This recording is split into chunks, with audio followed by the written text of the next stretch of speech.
ধারাবাহিক অনৈতিক কাণ্ড ও ভিডিও কেলেঙ্কারির চাঞ্চল্যকর খবরে উত্তাল গোটা দেশ।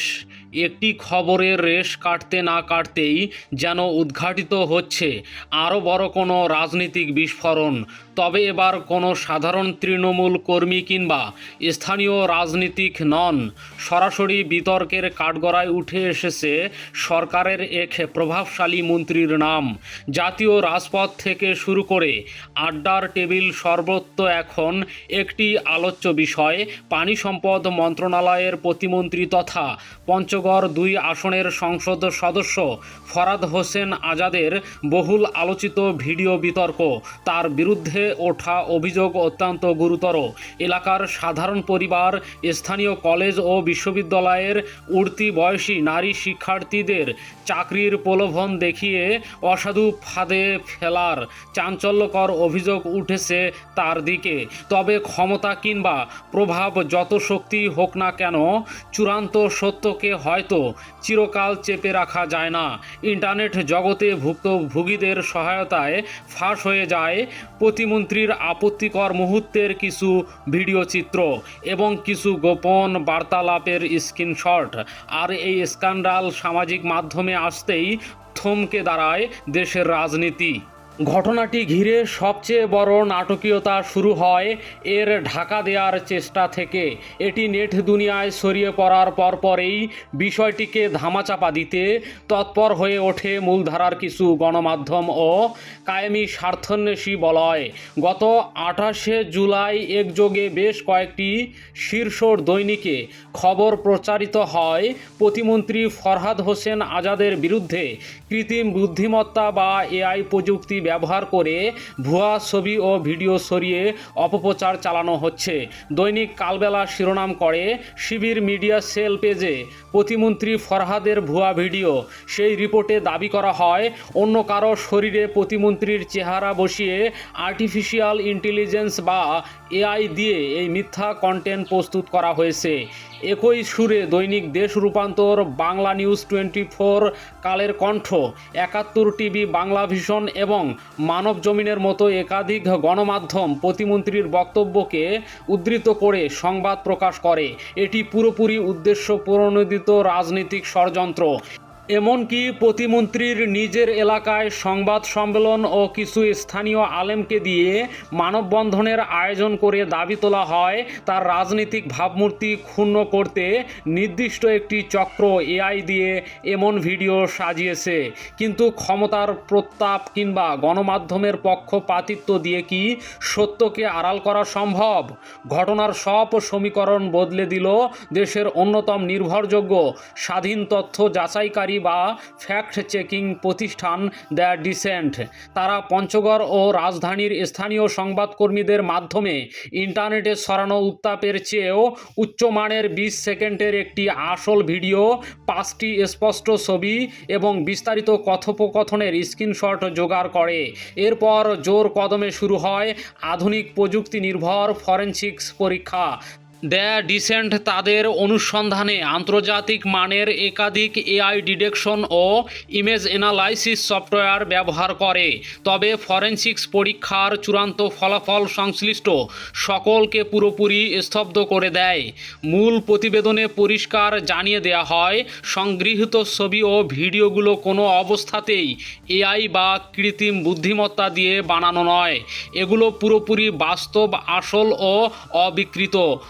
অর্থাৎ এআই প্রযুক্তির অজুহাত তুলে যে মিথ্যা আড়াল খোঁজার চেষ্টা চলছিল নিরপেক্ষ অনুসন্ধানের মুখে, তা তাসের ঘরের মতো ভেঙে পড়ল।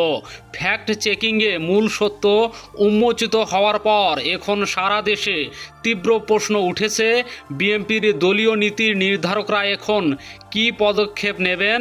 নিজেদের নৈতিক অবস্থান ও সরকারের প্রশাসনিক ভাবমূর্তি রক্ষার্থে বিএনপি প্রধান তথা প্রধানমন্ত্রী তারেক রহমান কি কোনো কঠোর ব্যবস্থা নেবেন? রাজনৈতিক বিশ্লেষকদের মতে এই মুহূর্তে অত্যন্ত জটিল মনস্তাত্ত্বিক ও রাজনৈতিক চ্যালেঞ্জের মধ্যে পড়েছে ক্ষমতাসীন বিএনপি। কারণ খুব বেশি দিন আগের কথা নয়, নিজেদের এক সংসদ সদস্যের চরিত্রগত নৈতিক স্খলনের বিরুদ্ধে শূন্য সহনশীলতা বা জিরো টলারেন্স নীতি বজায় রেখে দৃষ্টান্ত স্থাপন করেছিল জামাতে ইসলামী। জামাত তাদের সাতক্ষীরা 4 আসনের এমপি গাজী নজরুল ইসলামকে দল থেকে বহিষ্কার তো বটেই, এমনকি তার সংসদ সদস্য পদ খারিজের জন্য আইনি পদক্ষেপ নিয়ে নির্বাচন কমিশনকেও লিখিতভাবে অবহিত করেছিল। রাজনীতি ও জাতীয় সংসদে জামাতের এমন কঠোর সিদ্ধান্তের পর এখন গোটা দেশের দৃষ্টি বিএনপির দিকে। নীতি নৈতিকতার পরীক্ষায় জামাত যেখানে নিজেদের নির্মোহ অবস্থান তুলে ধরেছে, সেখানে সরকারি দল বিএনপি যদি তাদের প্রতিমন্ত্রীর বিরুদ্ধে শাস্তিমূলক পদক্ষেপ না নেয়, তবে জনমনে তাদের ভাবমূর্তি মারাত্মক সংকটে পড়বে। অনেক পর্যবেক্ষকই মনে করছেন, পুরো ঘটনার ব্যাপ্তি ও নিরপেক্ষ অনুসন্ধানের প্রমাণ হওয়ার পর তারেক রহমানের পক্ষে বিষয়টি এড়িয়ে যাওয়া প্রায় অসম্ভব। এর ফলে ফরহাদ হোসেন আজাদের মন্ত্রিত্ব হারানোর পাশাপাশি সংসদ সদস্য পদও চরম ঝুঁকিতে পড়তে পারে, যার জেরে পঞ্চগড়ের ওই আসনে হয়তো ফের উপনির্বাচন দিতে হতে পারে। তবে রাজনীতিক এই পরিস্থিতির পেছনে লুকিয়ে রয়েছে এক গভীর সংখ্যা ও রোমাঞ্চকর অনিশ্চয়তা। বিএনপির অভ্যন্তরীণ রাজনীতি নিয়ে যারা খবর রাখেন, তেমন অনেক প্রবীণ বিশ্লেষক সম্পূর্ণ ভিন্ন এক ঝুঁকির কথা সামনে আনছেন। তাদের মতে দল চাইলেও হয়তো এই মুহূর্তে এই মন্ত্রীকে বহিষ্কার করার মতো চরম সিদ্ধান্ত নাও নিতে পারে। কারণ বিএনপির অভ্যন্তরে এখন এক ধরনের পারস্পরিক প্রতিশোধ বা চেইন রিয়াকশনের আতঙ্ক ছড়িয়ে পড়েছে।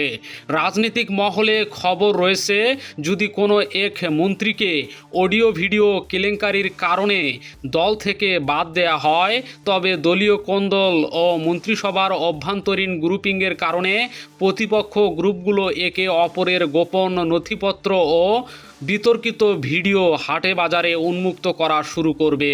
কারণ দলে এই ধরনের উপদলীয় দ্বন্দ্ব বেশ স্পষ্ট। বিএনপির একজন সংসদ সদস্য স্বাভাবিকভাবেই চাইবেন কোনো মন্ত্রী বা প্রতিমন্ত্রীকে সরিয়ে নিজে সেই পদে আসীন হতে। আবার কোনো মন্ত্রীর পদ চলে গেলে তিনি হয়তো প্রতিশোধ নিতে অন্য সহকর্মীর গোপন তথ্য ফাঁস করে দেবেন। আর যদি এই ধরনের ব্ল্যাকমেইলিং ও ভিডিও ফাঁসের অসুস্থ প্রতিযোগিতা শুরু হয়, তবে শেষ পর্যন্ত মন্ত্রিসভায় আর কেউ টিকে থাকবেন কি না তা নিয়ে বড় প্রশ্ন দেখা দিয়েছে।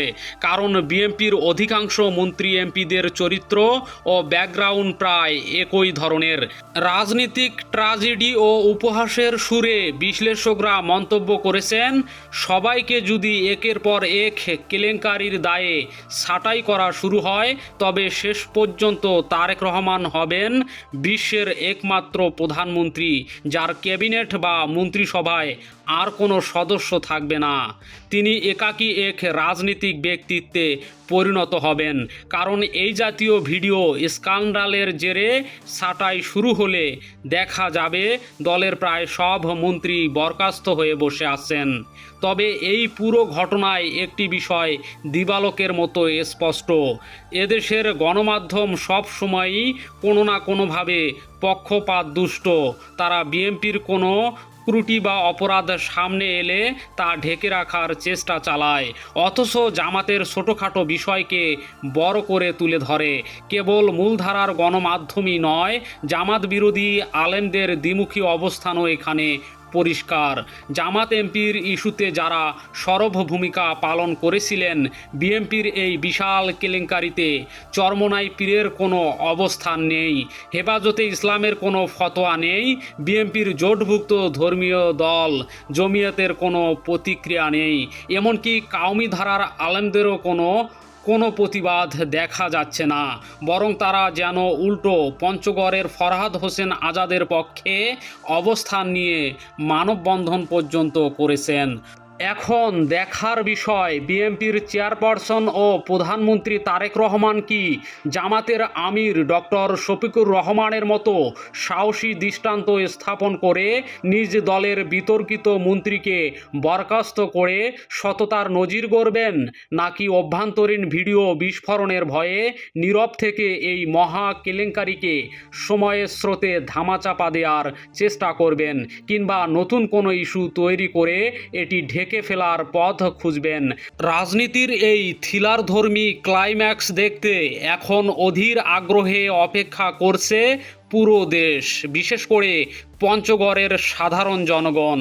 প্রিয় দর্শক, পুরো বিষয়টিকে আপনারা কিভাবে দেখছেন? আপনার মূল্যবান মতামত নিচে কমেন্ট বক্সে জানান। আর আমাদের চ্যানেলে নতুন হয়ে থাকলে এখনই সাবস্ক্রাইব করে বেল আইকনটি অন করে রাখুন, যাতে পরবর্তী গুরুত্বপূর্ণ ভিডিওর নোটিফিকেশন সহজেই আপনার কাছে পৌঁছে যায়। ধন্যবাদ।